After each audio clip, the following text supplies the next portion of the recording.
Good morning. देखेंगे exercise 5.1 introduction of Euclid geometry. Exercise 5.1 है question number 3। Question number 1 और 2 का हमने लास्ट वीडियो में सॉल्व किया था। क्वेश्चन नंबर 1 और 2 को यहाँ पे देखेंगे क्वेश्चन नंबर 3। और क्वेश्चन नंबर 3 कह रहा है consider two postulate given below. यहाँ पे दो ठो पोस्टुलेट्स दिए गए हैं। क्या है पहला, क्या है इसमें, given any two distinct points A and B. कह रहा है given any two distinct point A and B, कोई भी distinct point A and B है, ये पॉइंट ए है और ये पॉइंट बी है, कोई भी दो ठो distinct point A and B है, there exist a third point C which is in between A and B.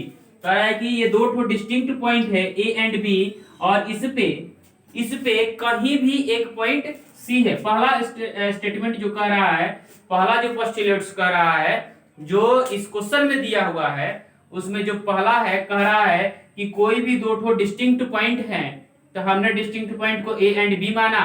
और कह रहा है कि इसी लाइन पे एक जो पॉइंट है वो सी है ना। कह रहा है given any two distinct point A and B, there exist a third point C which is in between A and B. A और बी के बीच में कहीं पॉइंट सी है। देखेंगे दूसरा पोस्टुलेट्स क्या कह रहा है। कह रहा है there exist at least 3 points that are not on the same line, है ना। कह रहा है सेम लाइन पे, कह रहा है there exist at least 3 point, 3 point है लेकिन सेम लाइन पे नहीं है। 3 ठो पॉइंट है लेकिन सेम लाइन पे नहीं है। तो हमने पॉइंट्स माना क्या कि ये जो पॉइंट है, एक ए है, यहाँ पे एक बी है, तभी तो ये लाइन बनेगा यहाँ पे। और अदर जो है ये कहाँ है, अलग, इस लाइन पे नहीं है ना। क्वेश्चन ये कह रहा है, ये सॉरी पोस्टुलेट्स ये कह रहा है कि 3 ठो पॉइंट है और एक जो है उस पे लाइन पे नहीं है। मतलब कि 2 से तो लाइन ड्रॉ कर सकते हैं, तीसरा इधर आउट ऑफ लाइन करेंगे, है ना। तो कह रहा है there exist at least 3 points that are not on the same line, एक ही लाइन पे 3 ठो पॉइंट्स नहीं होने चाहिए। दूसरा पोस्टुलेट से कह रहा है। तो ये तो क्वेश्चंस था, क्वेश्चन नंबर 3 का ये जो था क्वेश्चन था। और 3 का अब यहां से क्वेश्चन पूछ रहा है। ये आपको पोस्टुलेट्स दिया था, इस पोस्टुलेट्स पे बेस्ड क्वेश्चन ये पूछ रहा है। कह रहा है do this postulate contain any undefined terms. कह रहा है कि ये जो पोस्टुलेट्स दिए हुए हैं इसमें क्या कोई अनडिफाइंड टर्म है? तो है ना भाई, अनडिफाइंड टर्म बहुत सारे हैं। Yes, many undefined term in this postulates. क्योंकि देखो यहाँ पे लाइन को इंडिकेट नहीं किया है कि लाइन ए है और सी है, कि लाइन बी है और सी है, ए बा आउट ऑफ लाइन है कि बी आउट ऑफ लाइन है, लाइन है क्या, इसको डिफाइन नहीं किया है। ना ही इसमें पॉइंट्स को डिफाइन किया है ना, कि पॉइंट क्या होगा, कहां होगा, कैसे होगा पॉइंट, इसको डिफाइन नहीं किया है। तो जो पोस्टुलेट्स दिए हुए हैं इसमें बहुत सारे अनडिफाइंड टर्म्स है ना। तो बहुत सारे अनडिफाइंड टर्म्स, तो इसमें बहुत सारे अनडिफाइंड टर्म है। और पहला यही क्वेश्चन पूछ रहा है, do this postulate contain any undefined term.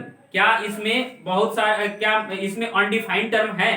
तो यस, पहला आंसर क्या होगा, yes, many undefined term in this postulates. क्यों है? क्योंकि यहाँ पे पॉइंट को इंडिकेट नहीं किया है और ना ही लाइन को डिफाइन किया है। ओके, दूसरा देखेंगे। नेक्स्ट कह रहा है आर दिस पोस्टुलेट कंसिस्टेंट। कह रहा है कि क्या ये पोस्टुलेट्स जो हैं दोनों दिए हुए हैं ये कंसिस्टेंट हैं? तो देखिए यहाँ पे लिखे both postulates are consistent. Consistent है, दोनों पोस्टुलेट्स कंसिस्टेंट हैं because they have 2 different situation. क्योंकि दोनों के पास अलग अलग सिचुएशन है, इसके लिए अलग सिचुएशन है और इसके लिए अलग सिचुएशन, तो दोनों अपने आप में कंसिस्टेंट है। ये पहला जो पोस्टुलेट्स है दूसरे पे डिपेंडेंट नहीं है और दूसरा पोस्टुलेट्स जो है पहले पे डिपेंडेंट नहीं है, ये दोनों आपस में कंसिस्टेंट है। इसके लिए अलग है पोस्टुलेट्स और इसके लिए अलग है पोस्टुलेट। वही लिखे हैं both postulates are consistent because they have 2 different situation, क्योंकि दोनों के पास 2 अलग अलग सिचुएशन है।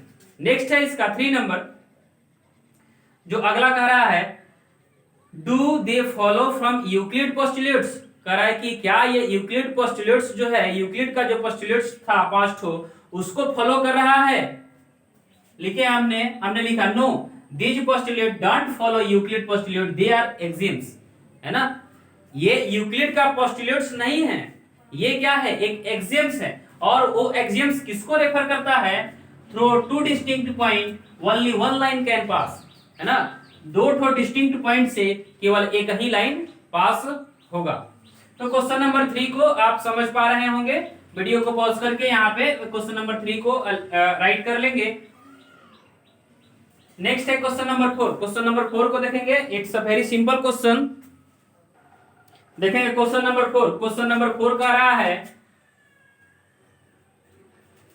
if a point C lie between 2 point A and B such that AC is equal to BC, then prove that AC is equal to half AB, explain by drawing the figure, है ना। explain by drawing the figure।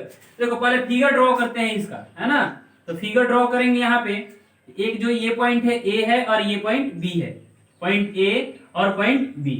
Okay, करा if a point C lie between point A and B, A और B पे कहीं point C है, not ये ना समझेंगे कि बीच में, मिड में नहीं, है ना। ये पॉइंट C कहीं भी है, सच दैट ये ऐसा है पॉइंट C, पॉइंट ऐसा है कि AC is equal to BC। अब कंडीशन क्लियर हुआ कि ये जो पॉइंट C है ये बीच में ही है ना। तो देखो यहाँ पे क्या दिया है कि AC, A से C का डिस्टेंस और B से C का डिस्टेंस इक्वल है। अब क्लियर होता है कि यहाँ पे क्या है भाई, C जो पॉइंट है ये मिड में है, A और B के मिड में है। If a point C lie between 2 point A and B, इससे क्लियर नहीं करेंगे आप कि ये जो पॉइंट है बीच में है।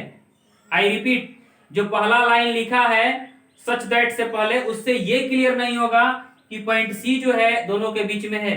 बट जैसे ही such that AC is equal to BC हम पढ़ेंगे तो ये क्लियर हो जाएगा कि C जो पॉइंट है ये दोनों के मिड में है।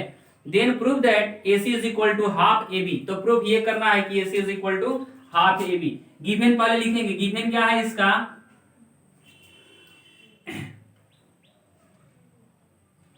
गिवन है AC इज इक्वल टू, देखो AC is equal to BC and AC is equal to BC and line is ABC, है ना। और लाइन क्या है भाई, लाइन को क्या बोले हैं यहाँ पे, लाइन जो है इस किसको इंडिकेट कर रहा है, A B और C को, एंड लाइन इज ABC। देखो टू प्रूव क्या करना है यहाँ पे, टू प्रूव करना है AC is equal to 1/2 AB। ये प्रूव करना है कि AC is equal to 1/2 AB। देखो यहां से प्रूफ करते हैं,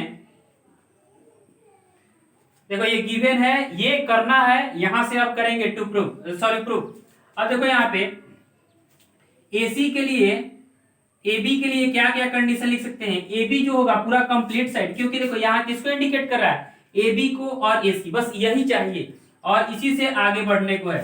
देखो AB इज इक्वल टू क्या लिख सकते हैं, AC प्लस BC, ऐसे लिखेंगे ना। A से B का जो डिस्टेंस होगा इतना प्लस इतना। ओके, तो दिस इंप्लाइज टू प्रूव में AB तो चाहिए ही, तो AB को रिमूव नहीं करेंगे, AB को वहीं रखेंगे। देखो AC भी चाहिए तो AC को भी रखेंगे, प्लस BC नहीं चाहिए, है ना, BC नहीं चाहिए। BC के प्लेस पे क्या लिख सकते हैं, AC। BC के प्लेस पे लिख सकते हैं AC। क्या लिखेंगे यहाँ पे, AC is equal to BC, ये क्या है, गिवन है। ओके, देखो this implies AB is equal to AC, AC 2AC। ओके, दिस इंप्लाइज देखो AB बाई, यहाँ पे 2 इंटू में है, यहाँ पे आएगा तो डिवाइड में हो जाएगा, इज इक्वल टू AC, है ना। This implies AC is equal to क्या लिख सकते हैं, यहाँ पे लिख सकते हैं 1/2 AB। ओके, क्योंकि AB में 1 से मल्टीप्लाई करेंगे तो AB, डिनोमिनेटर में 2 तो 2, यही तो प्रूफ करना है और इसको प्रूफ। ओके, ये दिया है, ये करना है, यहां से हमने किया और ये खत्म कहानी। ओके ना, तो इस तरह से क्वेश्चन नंबर 4 को आप समझेंगे, क्वेश्चन नंबर 4 को समझ पाएंगे। Question number 5 is your homework. Next video में क्वेश्चन नंबर 5 को देखा जाएगा, बट आप इस क्वेश्चन को सॉल्व करेंगे। Question number 5 it's simple question. Okay, thank you.